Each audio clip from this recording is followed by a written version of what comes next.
본문은 예수님께서 제자들 앞에서 가룟 유다의 배신을 말씀하시고 제자들에게 내가 너희와 잠시는 함께 있겠으나 곧 떠난다라고 말씀을 하신 후에 남겨진 제자들이 주님이 계시지 않을 때 어떻게 살아야 할 것인가를 말씀하신 내용의 기록입니다. 그때 참 놀라운 사실은 33절에 그 제자들을 향하여 호칭하시기를 작은 자들아라고 호칭하십니다. 원어로 보니까 매우 작은 아이를 표현할 때 쓰는 단어를 사용을 했어요. 제자들 보고 매우 작은 아이들아라고 호칭하셨다는 거죠. 보통 우리가 애정을 가지고 표현할 때 이제 이런 표현을 많이 쓰는데요. 그리고 때로는 어른으로 묘사하지 않고 아이라고 묘사한 것은 세상이 험한데 그 가운데 너희들을 내가 보낸다라는 차원에서 염려가 담겨져 있는 호칭입니다. 그런 배경에서 이 제자들에게 신신당부하신 내용이 뭐냐? 서로 사랑하라입니다. 어떻게 보면 맥이 이렇게 흐르고 있지 않는 것 같지만 이 속에 깊은 의미가 담겨져 있습니다. 그래서 오늘 저는 주님이 떠나신 후에 제자들이 어떻게 살아야 할 것인가에 대한 이 서로 사랑을 제목으로 정하고, 우리도 사실은 지금 주님의 제자로 살아가고 있습니다, 이 세상을. 그래서 이렇게 우리도 살아가야 되지 않겠느냐라고 하는 차원에서 제목을 그렇게 정하고 그 제자들을 생각하면서 오늘 본문을 연구해 보도록 하겠습니다. 첫째, 우리는 왜 서로 사랑해야 할까? 왜 사랑하라고 하실까? 사랑 안 하면 안 되는가? 이렇게 반문해 볼 수도 있겠죠. 왜 사랑해야 하는가? 몇 가지 성경의 이유가 있는데요.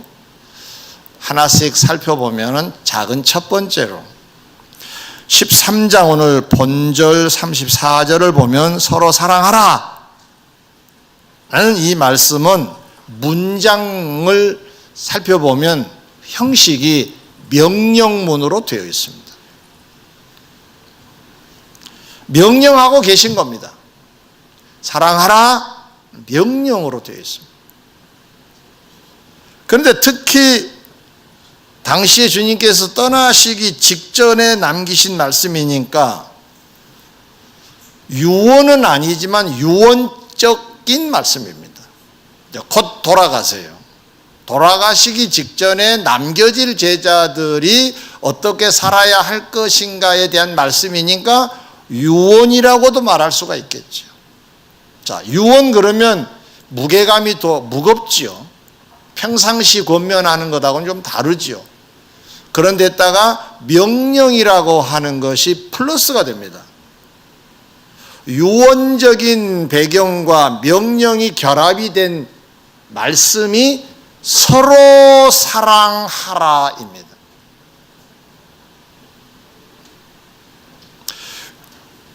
우리는 왜 서로 사랑해야 되는가? 답을 말씀을 드리면 명령이어서 이렇게 정리를 할 수가 있겠죠. 십계명 중에 제3계명은 너는 내 하나님 여호와의 이름을 망령되게 부르지 말라 하시면서 그의 이름을 망령되이 함부로 소홀히 의미 없이 부르는 자를 죄 없다 하지 아니하리라 하셨어요. 함부로 이름을 부르지 말라는 겁니다. 이 말씀에 들어있는 의미 중에 으뜸되는 의미는 하나님은 존귀하신 분이니 하나님으로 대접해야 된다 이런 뜻입니다. 하나님을 우습게 대하면 안 된다. 소홀히 해서는 안 된다. 하나님이 하나님이 되시도록 대접을 잘해야 된다, 이런 뜻입니다. 하나님의 이름을 망령되이 일컫지 말라는 말씀.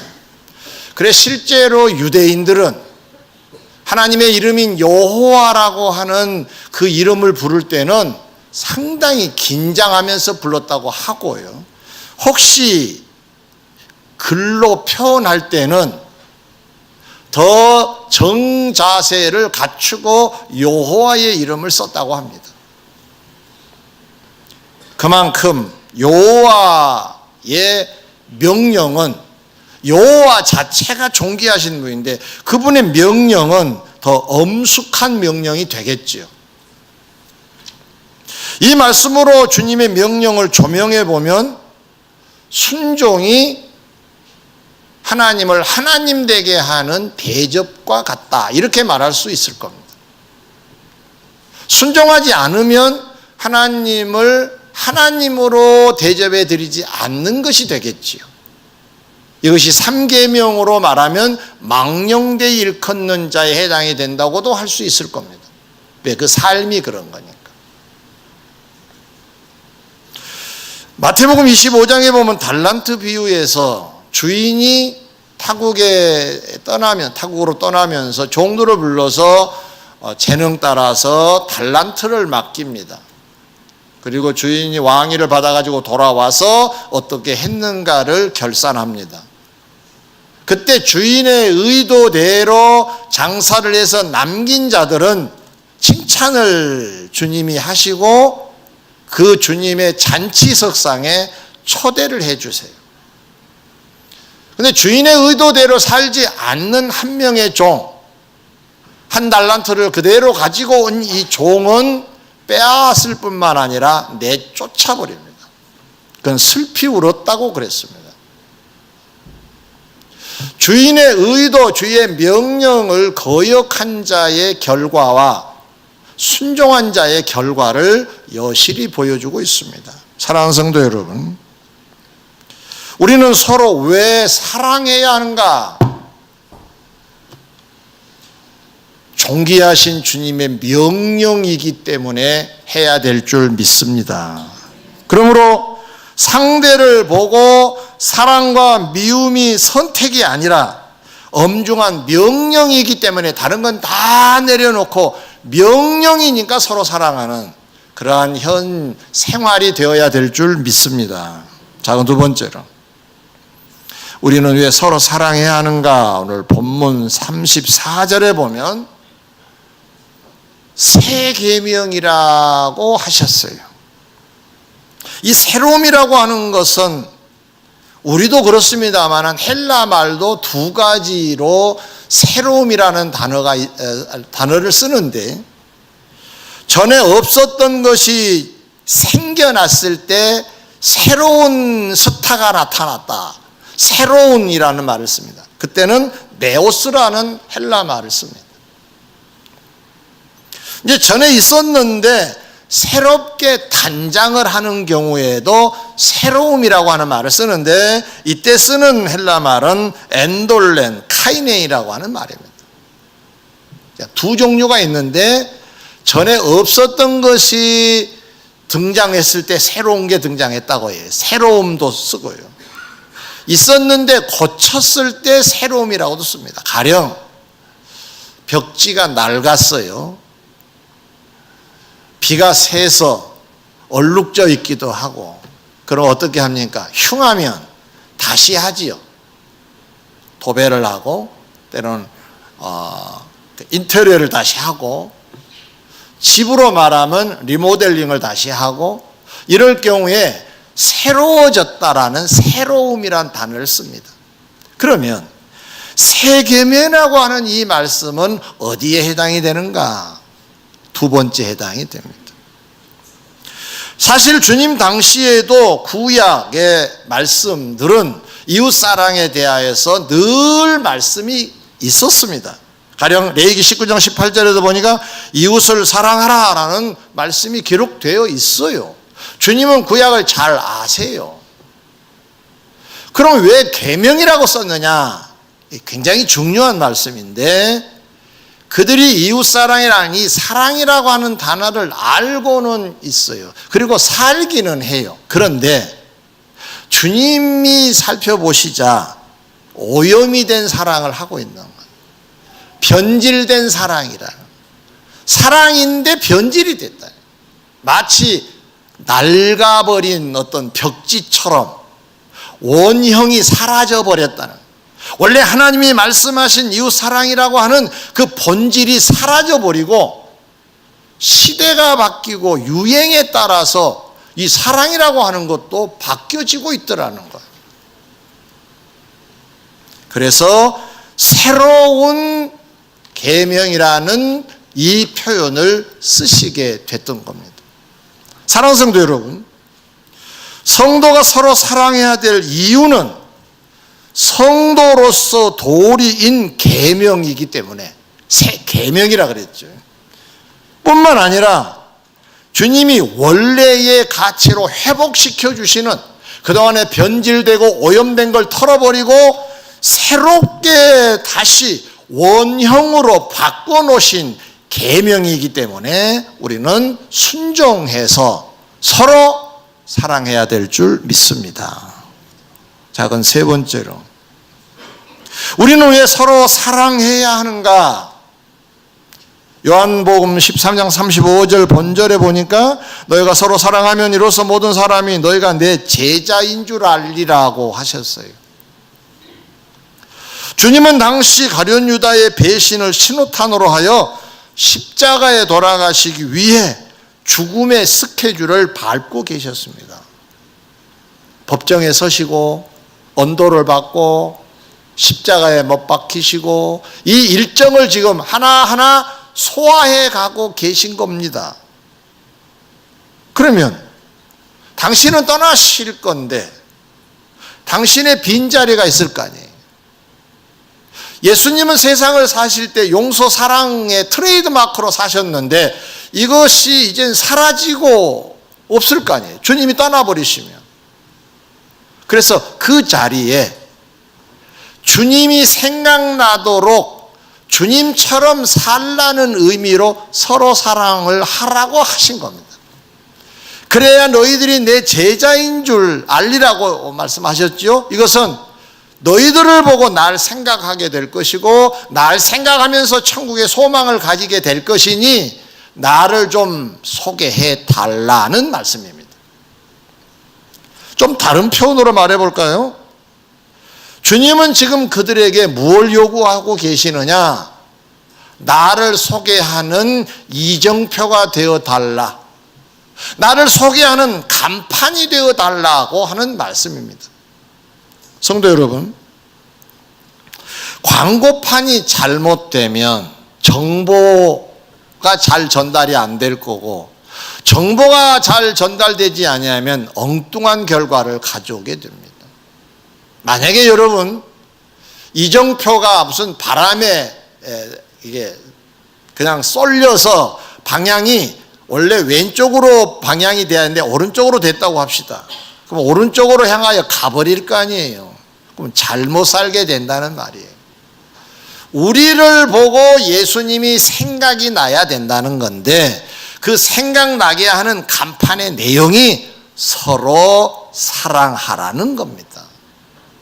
이걸 보게 되면 예수님의 제자인 걸 알게 되고 결국 예수님이 생각이 날 거고 예수님이 말씀하신 걸 믿어서 소망 중에 살아가게 되니 이 간판 역할을 잘 해달라는 차원에서 서로 사랑하라고 하셨던 것입니다.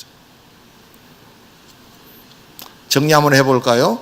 왜 사랑해야 된다고요? 첫째, 명령이어서. 둘째, 새 계명이어서. 셋째, 주님을 알리라고, 간판되라고. 그러면 크게 두 번째, 그 사랑을 어떻게 하는 것일까? 사랑이 뭘까? 아까 주님이 새롭게 바꿔놓으셨다 그랬지요. 우리도 사랑한다고 다들 말합니다. 그러나 내 스타일, 세상의 유행, 세상의 가치관이 우리 사랑 속에 스며들어와 있을랑가도 몰라요. 주님은 분명히 세 계명이라고 하셨으니까 우리도 세 계명을 따라야 될 건데 어느 게 새 것이냐 그 말이에요. 그 내용을 하나씩 소개해 드리도록 하겠습니다. 오늘 34절에 보면 새 계명을 너에게 주노니 서로 사랑하라. 내가 너희를 사랑한 것 같이라고 하는 말씀이 있죠. 이 같이라고 하는 말, 이 카도스라고 하는 말씀인데 주님 사랑처럼 살아라 그런 뜻이에요. 주님이 하신 것처럼 살아라. 특징을 살려라 그런 거예요. 예수님이 보이신 사랑의 특징. 자, 세 가지를 간단하게 하겠습니다. 작은 첫 번째로 요한일서 4장 19절에 보면 우리가 사랑하면 그가 먼저 우리를 사랑하셨음이라고 하셨어요. 일명 주님의 사랑의 특징은 먼저 사랑입니다. 한번 해보시겠습니까? 먼저 사랑. 먼저 사랑. 먼저의 가치는 성경에서 다른 어떤 내용으로도 발견할 수가 있는데 성경에 보면 장남에 대한 특별 대우를 하나님은 늘 하셨어요. 장자에 대해서. 장자, 왜 그랬을까요? 먼저, 첫째여서 그렇습니다. 그만한 하나님의 중심이 있다는 얘기입니다. 먼저라고 하는 것. 실제로 로마서 11장 35절에도 보면 누가 주께 먼저 드려서 갚으심을 받겠느냐라는 말씀으로 먼저가 매우 중요하다는 것을 역설하고 계십니다. 사랑하는 성도 여러분, 우리 서로의 관계에서 주님 사랑처럼 서로 사랑을 하되 어떻게 사랑하는 것이 세 계명에 어울리는 해당되는 삶이냐 사랑이냐 먼저 하는 거라. 자, 실천해 보겠습니다. 자, 옆에 사람에게 인사를 하실 때 먼저 해보셔요. 시작. 습관이 안 되신 분들은 받을 준비하고 계세요. 네, 받을 준비하지 마시고 먼저 하시라고요. 다시 한번 아니요. 시작 한번 해보세요. 시작. 네, 나가세요. 잘 오셨습니다. 이 자리에서만 아니라 이따가 지나시면서도 안녕하세요. 잘 오셨습니다. 반갑습니다. 할렐루야. 몸에 배야죠. 먼저 사랑은 어디 천국에 가서 하실 건가요? 그런 건 아니지. 우리 생활에 먼저 사랑으로 살라는 거잖아요. 어떤 사람과 어떤 사람이 서먹서먹해 좀 불편해.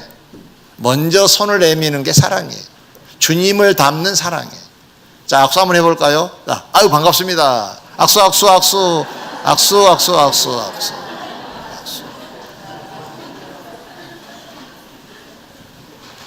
혹시 오늘 주일 교회 오시면서 부부싸움 하신 분 안 계신가요?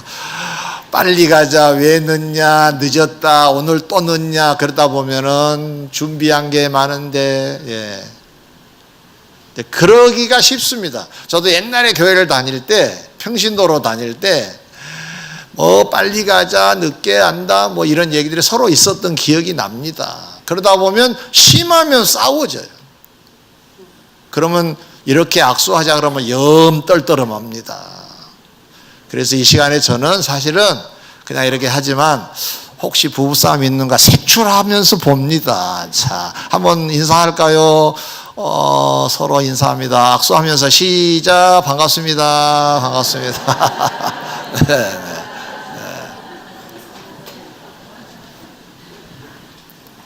먼저 하는 게 주님 닮은 사랑이라는 거죠. 사실은 사랑을 누가 해요. 그래 사랑의 반응을 보인 것도 중요하지요. 그러나 이왕 할 바에는 먼저 해보시라 말이에요. 주님의 사랑을 닮아보시기를 권면합니다. 세상의 종교는 사람이 절대자라고 생각한 신이라고 생각한 존재에게 손을 내밉니다. 좀 도와주세요 라고 얘기합니다. 그러나 성경의 하나님은 인간이 손을 내밀기 전에 먼저 내미셨다고 되어 있습니다. 하나님이 세상을 이처럼 사랑하사 독생자를 뭐 하셨다? 주셨다고 되어 있습니다. 우리가 아직 그런 상태가 되어 있지 않는데도 그게 먼저 사랑이에요. 먼저 하는 것으로 발전해 가시기를 바랍니다. 이거의 성숙해 가는 거예요. 어떤 사람은 평생 사랑만 받아요. 그러면 안 됩니다. 사랑할 줄 아는, 먼저 할 줄 아는 성숙, 이게 성숙이라고 해요. 성숙. 대접만 받으려고 하지 말고 대접을 먼저 하는 게 성숙이라고 해요. 아멘. 대접만 받아야 될 사람 지상에 없어요. 대접하는 자로 사셔야 합니다. 사랑하는 자로 사시기를 권면합니다. 자, 그럼 두 번째로 요한일서 3장 16절, 그가 우리를 위하여 목숨을 버리셨으니 우리가 이로써 사랑을 알고 하였습니다. 주님의 사랑의 특징 중에 하나가 당신의 목숨을 버리셨다는 거예요. 누구를? 우리를 위하여. 이게 사랑이라는 거예요. 이로써 사랑을 알고 그랬죠. 이 사랑을 알아야 된다는 거예요. 근데 주님이 말씀하시는 내가 너희를 사랑한 것 가치라고 하셨잖아요. 그러면 이 가치가 우리 속에 있어야 된다는 거잖아요. 결국 주님이 보이신 사랑의 특징은 희생 있는 사랑이에요. 수고가 있는 사랑이에요. 데살로니가전서 1장 3절에 보면 사도 바울이 데살로니가 교회를 칭찬해요. 당신들은 믿음이 참 있는 교회요, 사랑 있는 교회요, 소망 있는 교회구나. 그것만 딱 말하지 않고 부연 설명을 합니다. 일하는 믿음이 있고 수고하는 사랑이 있고 인내하는 소망이 있는 교회구나 하고 칭찬을 해요. 이 생각을 하면서 늘 감사한다라고도 했어요. 두 번째 대목에 해당되는 사랑에 대한 얘기인데, 데살로니가 교회가 칭찬받은 이유는 그냥 사랑이 아니라 수고가 있는 사랑을 실천해서 그랬다는 거예요. 주님을 닮는 거죠. 수고가 있는 사랑, 희생이 있는 사랑이 주님을 닮는 사랑입니다. 이만큼 진정한 사랑은 상대를 위한 수고와 희생, 염려, 근심, 걱정들이 따르게 됩니다. 한번 테스트를 해보겠습니다. 부모 여러분, 자녀들 걱정을 안 한 때가 언젠가요? 잠잘 때 안 합니다. 그러면 나머지는 한다는 얘기가 됩니다. 이게 부모의 사랑입니다. 그냥 늘 맺혀 있는 거예요. 조금 어려우면 더 가슴이 어렵고 아리고 힘들고. 그게 부모예요. 그래서 옛날에 자녀 때는 몰랐던 것이 부모가 되면 부모가 이해가 된다고도 해요. 자녀들은 어떤가요?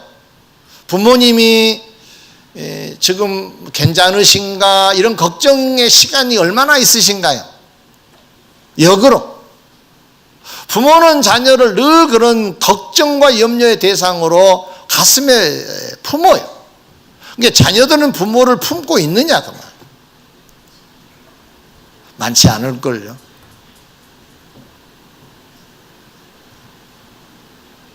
예.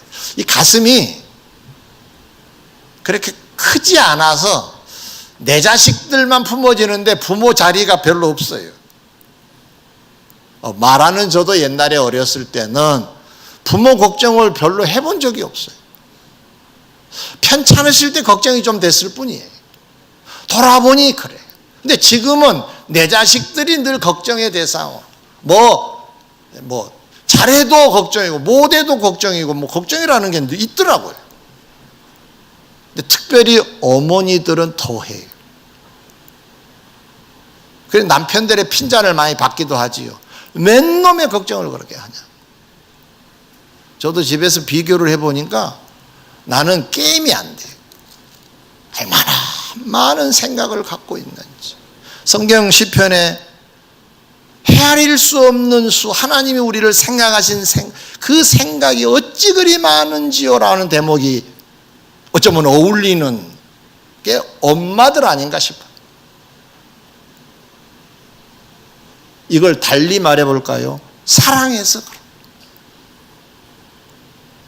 사랑해서. 사랑을 하게 되면 수고와 염려를 해주지요. 단순히 희생만 아니라 그것도 그냥 속에서 나온 것들이니까. 성도 여러분, 로마서 5장 8절에 보니까 우리가 아직 죄인 되었을 때에 그리스도께서 우리를 위하여 죽으심으로 하나님께서 우리에 대한 자기의 사랑을 확증하셨느니라 그랬어요. 이게 재미난 말인데요. 우리가 아직 죄인 된 상태에 있을 때인데 예수님이 우리를 위하여 죽어주셨다는 거예요. 사람이 의로운 사람을 위해서는 내가 희생이 되어지는데 죄인을 위하여서는 투자가 안 돼요, 잘. 여러분 혹시 그 사업을 하다가 예를 들어서 망했다. 그럼 여기다 투자합니까? 멀쩡한 사람 투자 잘 안 합니다. 잘 나가면 어떻게 좀 다음에 어떻게 좀 혜택이 좀 있을까 싶어서 투자를 하려면 하게 되죠. 아직 죄인 됐다고 하는 말은 최저의 가치의 자리에 있었다 그 말. 근데 최고의 가치에 되신 주님이 최고의 가치인 목숨을 버리셨다는 거죠. 이런 비교가 안 되는 이 상대를 위하여 희생하셨다. 그럼 우리가 누군가를 위해서 희생하는 것은 해야죠. 수고, 부모가 자식에 대한 것 말고 서로 하라 그랬어요. 서로. 수고할 줄 아시기를 권면합니다. 누가 병원에 입원해 있나요? 위로하고 격려해주는 문자 한 통 보내는 게 사랑이에요. 언제 하실 건데요? 천국에 가셔서 사랑을 하실 건가요? 그거 하나 못하면 다음에 더 다른 건 못합니다. 누군가가 오늘 외롭게 보이나요? 누가 힘들게 보인가요? 다른 때 못하더라도 오늘은 위로하고 손잡아 주세요. 아무 말 안 한다 하더라도 내가 먼저 손을 내밀어서 그를 위해서 수고해 보시라 그 말이에요. 먼저라고 하는 것은 희생이 사실은 전제되어 있지요. 주님의 사랑의 특징이에요. 먼저 사랑, 희생이 있는 사랑. 할렐루야. 마지막 작은 세 번째로 로마서 8장 34절로 35절에 보니까 누가 정죄하리요? 죽으실 뿐 아니라 다시 살아나신 이는 그리스도 예수시니 그는 하나님 우편에 계신 자여 우리를 위하여 간구하시는 자시니라. 누가 우리를 그리스도의 사랑에서 끊으리요? 이 장면을 소개하면 주님이 부활하시고 승천하셔서 하나님 보좌 우편에 가 계세요. 그 천국은 어떤 곳이냐? 천군 천사가 찬양하는 곳이에요. 주님은 마땅히 찬양만 받으셔야 될 뿐이에요. 보좌에 앉으셨다는, 우편에 앉으셨다는 말은 영광을 받으시는 자리라는 뜻이에요. 그런데 그곳에서 뭘 하시느냐? 죄송한 표현님 좀 생뚱맞게 받으시는 것이 아니라 우리를 위해서 그냥 잠시 잊으셔도 좋을 건데 간절히 구하는 간구, 기도도 아니고 간구하는 중이라고 하잖아. 이 땅에 오심이 사랑의 시작이라면, 사랑의 결정이 십자가 사건이라면 그냥 끝냈어야 되잖아요. 지금 보좌 우편의 영광의 자리에 계시면서도 우리를 놔버리지 아니하시고 지금도 사랑으로 기도하고 계신다는 말씀인 줄 믿습니다. 일명 꾸준한 사랑, 이 주님의 사랑의 특징이에요. 한번 바르르 사랑하는 건 할 수 있지만 꾸준한 건 쉽지 않습니다. 우리 교회 성도들 면면을 살펴보면 주님이 다음에 참 기뻐하시겠다 하는 분들이 참 많습니다. 뭔가를 하는데 꾸준해요. 대접을 해주든가 안 해주든가 관계없이 그 자리에 늘 계세요. 존경스럽다. 그런 부분은 주님을 많이 닮았다라고 말할 수 있을 만큼. 말씀을 맺겠습니다. 주님의 사랑 특징 세 가지는 잊지 마셔야 됩니다. 자, 한번 해볼까요? 주님의 사랑의 특징 먼저가 뭐지요? 먼저 사랑입니다. 네. 둘째는 뭐지요? 희생 있는 사랑. 셋째는 뭐지요? 꾸준한 사랑. 변함없으신 사랑. 자, 옆 사람과 인사를 하세요. 우리도 이렇게 서로 사랑합시다. 인사하고, 자, 옆 사람.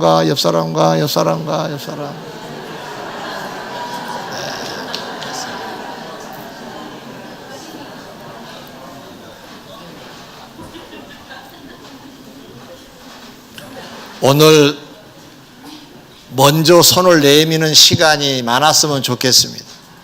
힘든 사람에게는 힘내시라고 손 한번 잡아주시고, 좋은 일을 만난 것 같으면 축하한다고 손을 내밀어 주시고, 성격대로 살지 마시고 주의 말씀대로 사시기를 주의 이름으로 고면합니다. 기도하겠습니다.